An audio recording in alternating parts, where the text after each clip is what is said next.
السلام علیکم ورحمۃ اللہ وبرکاتہ۔ بسم اللہ الرحمن الرحیم۔ الحمد للہ نحمده ونستعینه ونستغفره ونؤمن به ونتوکل علیہ ونعوذ باللہ من شرور انفسنا ومن سیئات اعمالنا ومن سیئات اعمالنا من يهده الله فلا مضل له ومن يضلله فلا هادي له ونشهد أن لا إله إلا الله وحده لا شريك له ونشهد أن سيدنا وحبيبنا ونبينا مولانا محمدا عبده ورسوله صلى الله تبارك وتعالى عليه وسلم، أما بعد فأعوذ بالله من الشيطان الرجيم، بسم الله الرحمن الرحيم، وقال ربكم ادعوني أستجب لكم إن الذين يستكبرون عن عبادتي سيدخلون جهنم داخرين، وقال النبی صلی اللہ علیہ وسلم صلی اللہ العفو والعافیہ۔ قابل احترام بزرگ و دوستو، اللہ تعالیٰ نے ہمیں ایک ایسی بہت ہی قیمتی اور طاقتور نعمت عطا فرمائی ہے دعا کی شکل میں، جو بہت ہی طاقتور ہے، بہت ہی با اثر ہے، اور اس کی تاثیر اور اس کے اثرات کہاں کہاں پر ظاہر ہوتے ہیں انسان کے سمجھ سے باہر ہے۔ یہ دعائیں جب ہماری زندگیوں کا حصہ بنتی ہیں، دعائیں جب ہماری زندگیوں کا معمول بنتی ہیں، اور بڑے اہتمام کے ساتھ، یقین کے ساتھ بندہ جب اللہ سے مانگتا ہے تو اس دعا کی طاقت کا ظہور جو ہے انسان کی زندگی کے ہر حصوں پر ظاہر ہوتا ہے۔ یہ بہت بڑی نعمت ہے اللہ تبارک و تعالیٰ نے نبی کریم صلی اللہ علیہ وسلم کے ذریعے اس امت کو عطا فرمائی ہے۔ اللہ تعالیٰ اس نعمت کی قدر کی توفیق نصیب فرمائے، اور اس کی صحیح قدردانی یہ ہے کہ ہم اپنی زندگیوں کا حصہ اس کو بنائیں، اپنے معمولات کا اس کو حصہ بنائیں، جز بنائیں۔ جیسے ایک آدمی کے 24 گھنٹے کے معمولات میں کوئی چیز شامل ہوتی ہے، یہ دعائیں یہ ایسے ہی بطور برکت کے نہیں ہیں، بلکہ ان سے فائدہ اٹھانے کے لیے، اور فائدہ اسی وقت ہوگا جب یہ ہماری زندگی کا حصہ بنتی ہے۔ اسی لیے جمعہ کے ان مجلسوں میں مختلف دعاؤں کا مذاکرہ ہو رہا ہے۔ گزشتہ جیسے ایک دعا میں نے آپ کی خدمت میں عرض کی تھی، جس دعا کو نبی کریم صلی اللہ علیہ وسلم نے سب سے جامع دعا فرمائی تھی، وہ ہے ربنا آتنا فی الدنیا حسنہ وفی الآخرۃ حسنہ وقنا عذاب النار۔ ایک انسان دنیا میں آنے کے بعد جتنی بھلائیوں کا اور جتنی خیر و برکات کا محتاج ہوتا ہے، وہ ساری خیر و برکتیں اس دعا کے اندر شامل ہیں۔ اتنی جامع دعا ہے۔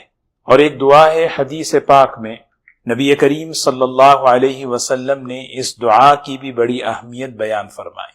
سیدنا ابو بکر صدیق رضی اللہ تعالی عنہ جب خلیفہ بنے تو آپ منبر پر کھڑے ہوئے اور آپ نے خطبہ ارشاد فرمایا، اور خطبہ ارشاد فرمانے سے پہلے آپ پر جو ہے گریہ طاری ہوا، آپ کی آنکھوں میں آنسو بہہ گئے، اور پھر آپ نے فرمایا لوگو ہمیشہ اللہ سے عافیت طلب کرو، ہمیشہ اللہ تعالیٰ سے عافیت طلب کرو، اور فرمایا کہ ایمان اور یقین کے بعد عافیت سے بڑھ کر کوئی نعمت نہیں۔ یہ بار بار ہم سنتے ہیں، ہماری زبان پر یہ جملہ ہوتا ہے، لیکن بعض چیزیں ایسی ہیں کہ اس کو ہم اپنے ذہن میں مستحضر رکھ کر، اس کو یاد رکھ کر ہم اس کو جو ہے اس سے فائدہ ہم اٹھائیں۔ اور پھر فرمایا حضرت ابو بکر رضی اللہ تعالی عنہ نے کہ گزشتہ سال نبی کریم صلی اللہ علیہ وسلم اسی منبر پر آپ کھڑے ہوئے، اور آپ اس موقع پر آپ نے فرمایا کہ اللہ سے عفو اور عافیت کو طلب کرو، اور یہ کہتے ہوئے آپ کی آنکھوں سے آنسو بہہ رہے تھے۔ سوچیں، اللہ کے رسول صلی اللہ علیہ وسلم منبر پر کھڑے ہیں اور لوگوں کو تلقین دے رہے ہیں کہ اللہ سے عافیت طلب کرو، اور یہ کہتے ہوئے آپ کی آنکھوں میں آنسو آ گئے۔ اس کی کیا وجہ ہے؟ واقعی اس کے پیچھے بہت بڑی وجہ ہے، کیونکہ انسان دنیا میں آنے کے بعد، دنیا امتحان کی جگہ ہے، حالات کی جگہ ہے. یہاں حالات دین پر چلنے کے لائن سے بھی آتے ہیں اور حالات مالی اعتبار سے بھی دنیاوی اعتبار سے بھی آتے ہیں. ماحول کا حالات کا موافق ہو جانا، حالات کا موافق ہو جانا. ایک آدمی کی زندگی ایسے ہی گزرے کہ حالات اس کے موافق چل رہے ہیں، دین میں بھی دنیا کے معاملات میں بھی. مثال کے طور پر ایک آدمی نے نیت کی کہ مجھے نماز پڑھنا ہے. اب نماز پڑھنے کے لیے اس کے لیے حالات اس کے موافق بن رہے ہیں. ایک آدمی نے نیت کی کہ مجھے فلاں گناہ سے بچنا ہے. اس گناہ سے بچنے کے لیے اس کے لیے حالات موافق ہو رہے ہیں. اس کو کہتے ہیں عافیت. ہم عافیت کا ترجمہ بہت ہی مختصر کرتے ہیں. ہم سمجھتے ہیں عافیت کے معنی کہ بیماری نہ ہو، کوئی پریشانی نہ ہو. یہ بھی اس کا معنی ہے. اللہ کے رسول صلی اللہ علیہ وسلم کو اللہ نے جامع کلمہ عطا فرمائے. اوتیت جوامع الکلم. جامع کلمہ ایک چھوٹا سا جملہ ہے اور اس کے اندر اتنا معنی اتنا وسیع ہے کہ ہم سوچ نہیں سکتے. ایک آدمی کو ماحول ایسا ملا جو مخالف ہے. مخالف ماحول میں دین پر چلنا، مخالف ماحول میں کسی عمل پر قائم ہونا، اس کے لیے استقامت چاہیے. اور استقامت بہت بڑی چیز ہے، ہر انسان کے بس کی نہیں ہے. بولنا آسان ہے کہ بھئی کہ آپ مثال کے طور پر آدمی سفر میں چلے یا کوئی ہمارے بچے کہیں یونیورسٹی میں پڑھنے کے لیے جائیں اور ان سے ہم کہیں کہ آپ جو ہے نمازوں کا اہتمام کرو، آپ جو ہے فلاں چیزوں کی پابندی کرو. بولنا بہت آسان، ماحول مخالف ہے، ماحول جو ہے ساتھ نہیں دے رہا ہے. وہاں پر استقامت. اسی لیے حضور اکرم صلی اللہ علیہ وسلم نے فرمایا شیبتنی ہود، سورہ ہود نے مجھے بوڑھا کر دیا. اس کی وجہ کیا ہے کہ اس میں اللہ تبارک و تعالی نے آپ سے ایک چیز کا مطالبہ کیا، فاستقم کما امرت. نبی جی آپ جمیے. یہ جمنا جو ہے ہر ایک کے بس کی بات نہیں ہے. اسی لیے استقامت سے بڑی چیز عافیت ہے. استقامت کا مطلب یہ ہے کہ میں ہر ماحول میں اللہ کے دین پر جموں گا، ہر ماحول میں گناہوں سے بچوں گا. اس کے لیے تو بڑی ہمت چاہیے، بڑا ایمان چاہیے، بڑا تقوی چاہیے. آدمی کے قدم ڈگمگا جاتے ہیں. قرآن پاک کے اندر اللہ تعالیٰ نے استقامت کی مثالیں دی. دیکھو حضرت آسیہ رضی اللہ تعالی عنہا کیسی ان کی استقامت تھی. فرعون کے ماحول میں، فرعونیت کے ماحول میں وہ رہتی تھی، لیکن وہاں پر ہر ظلم کو، ہر تکلیف کو، ہر مشقت کو جھیلا، ہر مشقت کو برداشت کر کے وہ ایمان پر جمی رہی. اب بتائیں، اللہ اکبر، سوچنا ہم خود اپنی 24 گھنٹے کا جائزہ لیں. اسی لیے دوستو بندہ جب یہ سوچتا ہے تو دل سے دعا کرتا ہے یا اللہ مجھے عافیت عطا فرما. ایک صحابی ہیں نبی کریم صلی اللہ علیہ وسلم کی خدمت میں آئے اور انہوں نے ایک سوال کیا، ای الدعاء افضل، سب سے فضیلت والی افضل دعا کیا ہے؟ سوچیں، سب سے افضل دعا جو اللہ کو پسند ہے. اللہ اپنے بندوں کو دیکھنا چاہتے ہیں کہ میرا بندہ یہ دعا مانگے مجھ سے. کون سی دعا سب سے افضل ہے؟ وہ سوال کر رہے ہیں. حضور اکرم صلی اللہ علیہ وسلم نے فرمایا سل ربک العفو والعافیہ. اپنے رب سے ایک چیز کا سوال کرو، اے اللہ مجھے بس عافیت عطا فرما. وہ چلے گئے. پھر کچھ عرصے کے بعد پھر آئے. آ کر انہوں نے وہی سوال بعینہ ہی وہی سوال دہرایا، اے اللہ کے رسول صلی اللہ علیہ وسلم سب سے افضل دعا کیا ہے؟ ای الدعاء افضل. تو حضور اکرم صلی اللہ علیہ وسلم نے وہی جواب دیا، سل ربک العافیہ.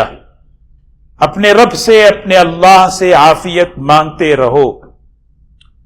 پھر ایک عرصے کے بعد تیسری مرتبہ آئے تو اللہ کے رسول صلی اللہ علیہ وسلم کا جواب بدلا.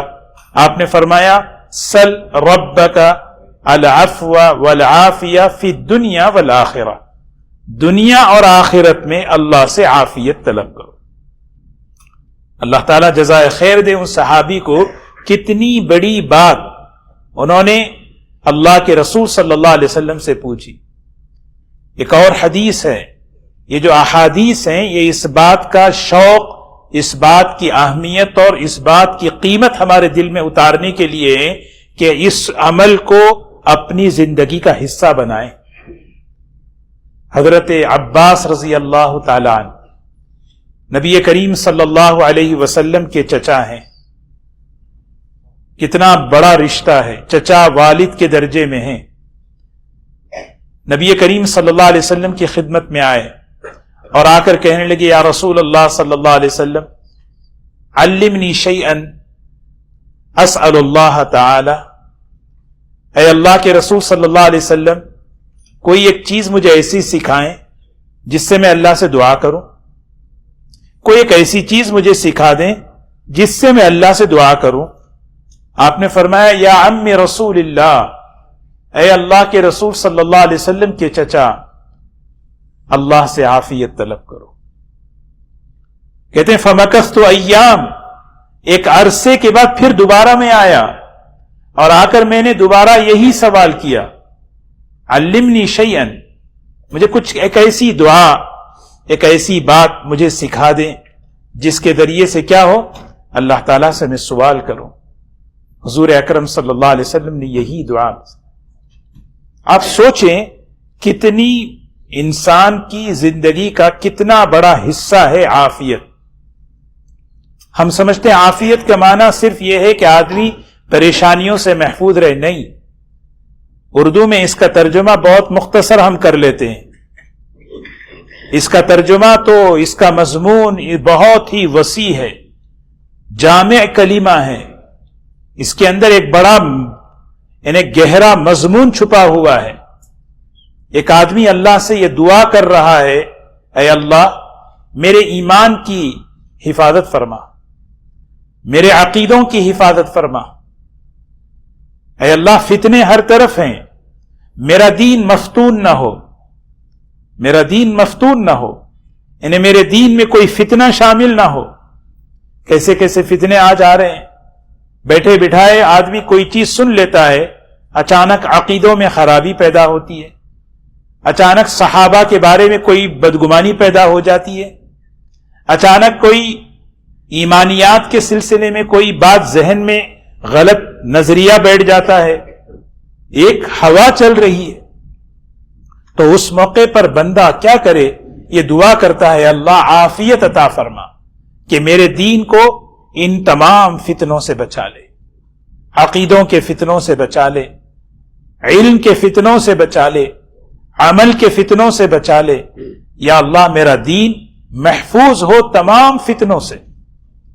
یہ دعا اپنے لیے بھی مانگنا چاہیے اور اپنے بچوں کو بھی یہ دعا دینی چاہیے اور اپنے بچوں کے لیے بھی یہ دعائیں پڑھنی چاہیے. ہاں، بچے کس کس ماحول میں پڑھ رہے ہیں، کن ماحول میں جا رہے ہیں تعلیم حاصل کرنے کے لیے، مختلف شعبوں میں، مختلف جگہوں پر، مختلف ماحول میں ان کا وقت گزرتا ہے. اے اللہ انہیں عافیت عطا فرما. کیا مطلب؟ اے اللہ یہ دین کی سلامتی کے ساتھ واپس آئیں، کسی قسم کا کوئی غلط نظریہ، کسی قسم کا کوئی غلط فکر، غلط عقیدہ یہ اپنے اندر پیدا نہ کرے. آدمی جو ہے ایک آدمی سوچتا ہے کہ میرا بیٹا اچھی سے اچھی یونیورسٹی میں جائے، بہت اچھی بات ہے، لیکن دعائیں اس کے لیے غائبانہ مانگے. اے اللہ اس کے لیے عافیت فرما. نعمت صرف نعمت نہیں ہے، اللہ سے ہم صرف نعمت نہیں مانگے، نعمت کے ساتھ عافیت مانگے. ایک آدمی صرف اللہ سے نعمت سوال کرے اور عافیت نہ ہو تو ہو سکتا ہے کہ وہ نعمت استعمال نہ کرے. ایک نوجوان اللہ سے دعا کرتا ہے یا اللہ میرا رشتہ کرا دے. رشتہ نعمت ہے، عافیت کے ساتھ اگر رشتہ ہو تو وہ رشتہ اس کے لیے جو ہے خیر کا سبب بنے گا. ورنہ نکاح ہو جائے، بیوی اس کی زندگی میں نعمت بن کر آ رہی ہے لیکن عافیت نہ ہو. کسی لڑکی کی زندگی میں کوئی جو ہے لڑکا عافیت کی شکل میں نہ آئے تو حالات دیکھیں ہم، اولاد کے سلسلے میں، بیماریوں کے سلسلے میں، آزمائش کے سلسلے میں. اللہ کے رسول صلی اللہ علیہ وسلم نے اس بات کو پسند نہیں کیا کہ خامخواہ کی آزمائشوں کو اپنے اندر لو، خامخواہ کی ابتلا اور آزمائشیں اللہ سے مانگو، یہ آپ نے پسند نہیں کیا. ایک صحابی بالکل اتنے بیمار ہو چکے تھے کہ ان کا جسم سکڑ چکا تھا. نبی کریم صلی اللہ علیہ وسلم عیادت کے لیے پہنچے. آپ نے اس صحابی کی حالت کو دیکھ کر پوچھا، تم نے کوئی ایسی دعا تو نہیں مانگی؟ تم نے ایسی کوئی دعا تو نہیں مانگی؟ انہوں نے کہا، جی میں نے اللہ سے کہا کہ یا اللہ جو کچھ پکڑ دھکڑ کرنی ہے، سزا دینی ہے، بس دنیا میں دے دے، آخرت میں مجھے کچھ نہیں چاہیے. آپ نے فرمایا، اللہ کے بندے تم نے یہ دعا کیوں نہیں مانگی؟ ربنا آتنا فی الدنیا حسنہ وفی الآخرۃ حسنہ وقنا عذاب النار. یہ دعا آپ کیوں نہیں مانگی؟ آپ مرض کو پسند نہیں کرتے تھے، بیماری کو پسند نہیں فرماتے تھے. صبر کے انعامات، آزمائشوں پر صبر پر اللہ کیا دینے والے ہیں، یہ صحابہ جب سنتے تھے تو بعض صحابہ نے دعائیں کی. آپ نے منع فرمایا، نہیں یہ صبر مطلوب نہیں ہے. اگر یہ غیر اختیاری طور پر کوئی چیز آزمائش آ جائے، غیر اختیاری طور پر کوئی آزمائش آ جائے، پھر اس پر صبر کرو، ورنہ تو اللہ سے ہمیشہ عافیت طلب کرو، ہمیشہ اللہ تعالیٰ سے عافیت طلب کرو. ایک روایت ہے نبی کریم صلی اللہ علیہ وسلم نے، یعنی دیکھیں جنگ، لڑائی کیسا موقع ہوتا ہے، مقابلے پر دشمن تیار ہے، صحابہ کی جماعت ہے. اس موقع پر آپ نے یہی جملہ فرمایا صحابہ سے. آپ نے یہ نہیں کہا کہ تیار رہو، نہیں، صلی اللہ العافیہ، لا تتمنوا لقاء العدو، صلی اللہ العافیہ. مجبوری میں مقابلہ ہو رہا ہے، یہ مقابلہ مجبوری میں ہو رہا ہے. کبھی بھی دشمن سے مقابلے کی تمنا مت رکھو، اللہ سے عافیت طلب کرو. آپ دیکھیں نبی کریم صلی اللہ علیہ وسلم کی مبارک زندگی، سبحان اللہ، واقعی آپ نبی ہیں، دلیل نبوت ہیں. آپ کی جو دعائیں ہیں یہ دعائیں ہمیں بتاتی ہیں کہ آپ واقعی اللہ کے نبی ہیں صلی اللہ علیہ وسلم. اتنی بڑی بات، اتنی اونچی بات سوائے اللہ کے نبی کے کوئی کہہ نہیں سکتا. کہاں تک آپ نے کہا. ایک حدیث یاد آئی، نبی کریم صلی اللہ علیہ وسلم نے فرمایا، الدعاء لا يرد بين الاذان والاقامه، الدعاء لا يرد بين الاذان والاقامه. دعا اذان اور اقامت کے درمیان جو بندہ اللہ سے مانگتا ہے اللہ اس کی دعا کو رد نہیں کرتے. یہ جو وقفہ ہے اذان اور اقامت کے درمیان کا جو وقفہ ہے، اتنا قبولیت کا، اتنا برکت کا وقت ہے. لا يرد بین الاذان والاقامہ. اس موقع پر بندہ اللہ سے مانگے، اللہ اس کی دعا کو قبول کرتے ہیں. یہ آپ نے بات کہہ دی صحابہ کے سامنے. صحابہ کی طلب دیکھیں، حرص دیکھیں. ایک صحابی کھڑے ہوئے، پوچھا، یا رسول اللہ صلی اللہ علیہ وسلم اس موقع پر میں اللہ سے کیا مانگوں؟ سوچیں آپ، الدعاء لا يرد بین الاذان والاقامہ، یہ ایسی قیمتی وقت ہے، اس وقت میں اللہ سے مانگوں کیا مانگوں؟ آپ نے کیا فرمایا؟ آپ نے فرمایا اس وقت اللہ سے مانگو، اللہ سے عافیت مانگو. یہ بڑا چھوٹا جملہ ہے، اپنے لیے، اپنے بچوں کے لیے، اپنے گھر والوں کے لیے. ہمیشہ جب آدمی زبان سے کہے، اے اللہ میری گناہوں سے حفاظت، میرے دین کی حفاظت فرما گناہوں سے، میرے دین کی حفاظت فرما فتنوں سے، اور مجھے آزمائشوں سے حفاظت فرما. آزمائش تو بڑے لوگوں کا کام ہے، آزمائش تو بڑے لوگوں کا کام ہے، استقامت تو بڑے لوگوں کا کام ہے. آدمی کبھی استقامت کی تمنا نہ کرے، اللہ سے عافیت طلب کرے. ہاں اگر کبھی کوئی آزمائش آئے اس پر آدمی جمے، اس پر آدمی اللہ سے مانگے. نبی کریم صلی اللہ علیہ وسلم کی ایک دعا ہے، اللہم انی، حضرت عبداللہ ابن عمر رضی اللہ تعالیٰ عنہ فرماتے ہیں، نبی کریم صلی اللہ علیہ وسلم صبح اور شام، جب تک آپ دنیا میں رہے اس وقت تک صبح اور شام اس دعا کو اہتمام سے پڑھتے تھے. آپ سوچیں کتنا اہتمام تھا آپ کا. اللہم انی اسألک العفو والعافیہ، اللہم انی اسألک العفو والعافیہ. فی دینی و دنیا و اہلی و مالی. اے اللہ میں عافیت طلب کرتا ہوں. العفو العافیہ، العفو العافیہ. عفو کہتے ہیں بس گناہوں پر سے جو ہے آج اللہ تبارک و تعالیٰ گناہوں کو مٹا دیتے. ایک آدمی جو ہے کوئی چیز لکھ دے اور لکھنے کے بعد وہ سوچے کہ میں نے غلط لکھا ہے، اس پر جو ہے ایک مارک کرتا ہے، وہ مارک کے بعد بھی نظر آتا ہے اچھا یہ ہے. وہ مارک نہیں کرتے اللہ تعالیٰ. امحو آثار ذنوبنا. جب بندہ اللہ سے کہتا ہے اے اللہ میں آپ سے عفو مانگتا ہوں، معافی مانگتا ہوں، اللہ اس کے گناہوں کو مٹا دیتے ہیں.